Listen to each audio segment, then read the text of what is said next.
Hi everybody, this is Noddy. Today I wanted to spend a little bit of time on a stove that doesn't seem to get much love on the internet, and it's the Primus ExpressLander. It's a white gas stove made by Primus. In other countries there seems to be versions that go multi-fuel, but here in the US this is the only way they sell it, if they even still sell it. So it's a small stove for a white gas stove, small, compact. Legs fold out easily. And unlike most white gas stoves, where generally there's a preheating area down here below it, a pad of some sort that you soak with fuel and then ignite and then let the preheating tube get warm. On the ExpressLander, it's back here. We see a felt pad, and then above it is the air intakes. And what we do is we soak that area with fuel, either directly with the white gas, or you can run it cleaner by doing it with alcohol. And then that'll heat up the preheat tube and allow the stove to light normally after it's preheated. The fuel bottle connection on the ExpressLander is a male connection here at the end of the hose, which connects to the female receptacle on the Primus pump. This is an area where I wish they had standardized. We see that some of their newer products or other products and some of the products by other companies are starting to just go with a single connection that you can use with various fuels and such, and then a single pump that works with everything. But I imagine that since they weren't selling this stove as a multi-fuel stove, they're trying to avoid you connecting it to the wrong type of source, so they created this system. To me that was a big negative, but I got this cheap on a clearance, so I'm living with it. With the stove connected to the bottle and the bottle pumped up, priming's pretty straightforward. Open the valve for a little bit, let a little bit of liquid fuel spill out onto the priming pad, and then light the fuel.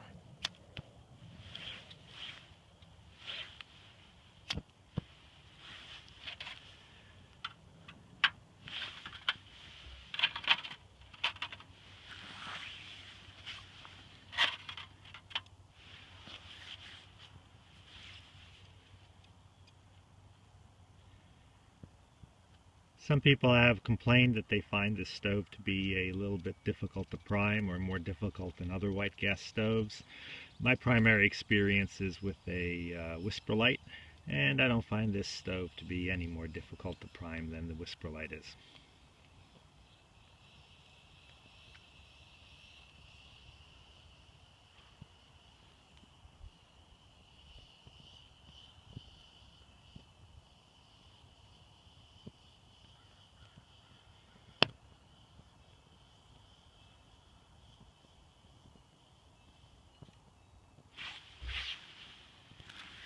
I'm going to open up the valve again.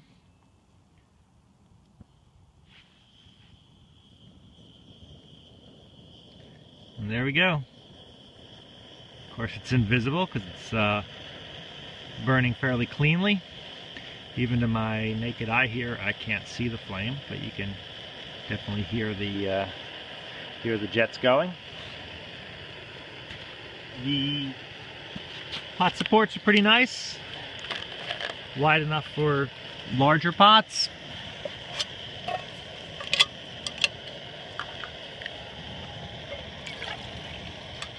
Such as this 1 liter or so pot right here. Yeah, you can also support somewhat smaller cups, like this canteen cup here. I would say that one's at the limit. I don't feel real confident in how that's on there, but I don't know. I guess it's okay, as long as you're careful.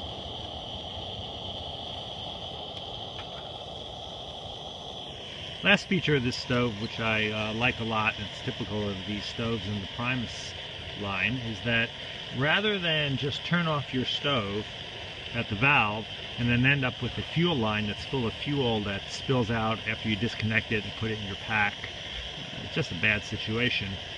Primus lets you purge the line by turning the whole bottle over. So if you switch the bottle over to the point where it says off on the valve or on the pump, what's happened is the dip tube is now at the top of the bottle up here, and it's just letting air get out, or a certain amount of gas. It's mostly just air in there get out, and so it's purging the tube. So what's going to happen is it's going to take a while for the fuel that was already in the line and in the tube to purge, but ultimately the flame will go out and you'll have a stove that no longer has any white gas to leak and get on any of your gear.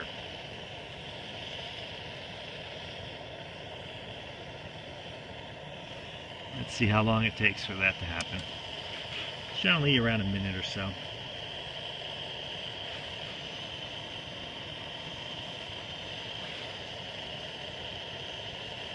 Valve's full open right now. I don't remember what the rating is, but it's not a super high output stove, which is good. I'm generally going to be using it for 1 to 2 people, so I don't want something that puts out a lot of power when I really just don't need it. So there we go. Flame has gone out. You just hear the hissing of air as the bottle depressurizes, another nice thing. And you can let it go until the bottle is completely depressurized, then close up the valve, take off the hose, and you're ready to move on and use it again at another time. Now that's it on the Primus ExpressLander. Naughty out.